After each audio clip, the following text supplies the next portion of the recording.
They fired me on a Thursday. No warning, no discussion, just a smirk from my new manager as she slid the papers across the desk. Her words stuck like poison. "You're replaceable. We'll manage without you." I nodded, calm, even as the pen scratched my name across the termination line. But inside, I laughed, because I knew something she didn't. When I first joined the firm, I believed in it. Long hours, constant pressure, but I built my reputation from nothing. I was the one who took night courses, wrote exams, stacked certifications until my resume looked bulletproof. They funded every step, thinking they owned me by paying for my growth. But I read the fine print of my contract, every line, every clause. Buried in the legal jargon was one simple truth. If my employment ended, all certifications paid by the company became void. Not just mine, every license tied to them through me. It was meant to keep employees from jumping ship. They never imagined it would turn into their noose. The first sign of rot came with the new manager. Young, arrogant, desperate to prove she could control a department she didn't understand. She dismissed experience, mocked process, and treated compliance like a nuisance. I knew she saw me as a threat. My knowledge made her insecure. My reputation cast her in shadow. So she set her sights on removing me. And she succeeded. She thought she'd won. But what she really did was set fire to the foundation she stood on. The moment my signature dried, I became untethered. My certifications dissolved like sand slipping through fingers. And with them went the company's operating license, the very backbone of its business. I didn't shout it, I didn't warn them, I simply walked out, box in hand, calm smile on my lips. By midnight, their systems started failing audits. By morning, contracts froze.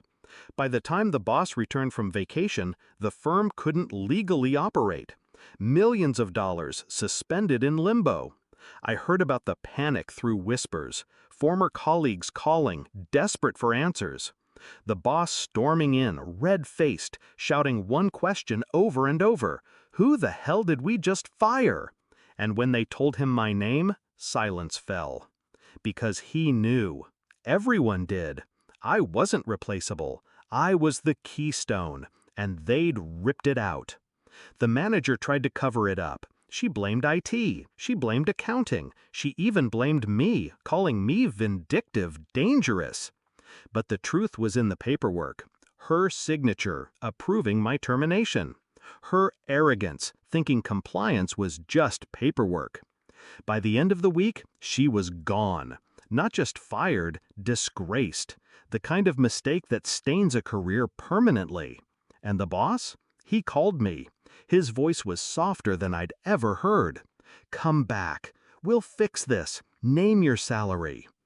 But I didn't return. I didn't need them anymore. Instead, I let them bleed. Clients walked away. Competitors swooped in. Every day they operated without me was another day their empire crumbled.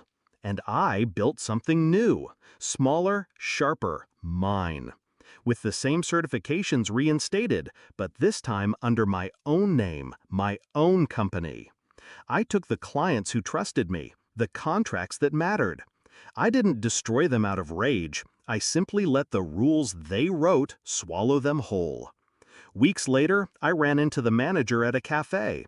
She looked thinner, older, stress carved into her face. She froze when she saw me, then hissed, "You ruined everything!" I stirred my coffee, slow, calm. "No, you ruined yourself. You just never bothered to read the fine print." Her mouth opened, but no words came. She left, shaking, her cup untouched.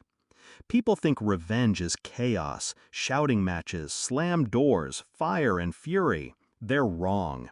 The sweetest revenge is quiet. It's legal. It's watching someone dig their own grave while you stand above, patient, holding the contract they never cared to read.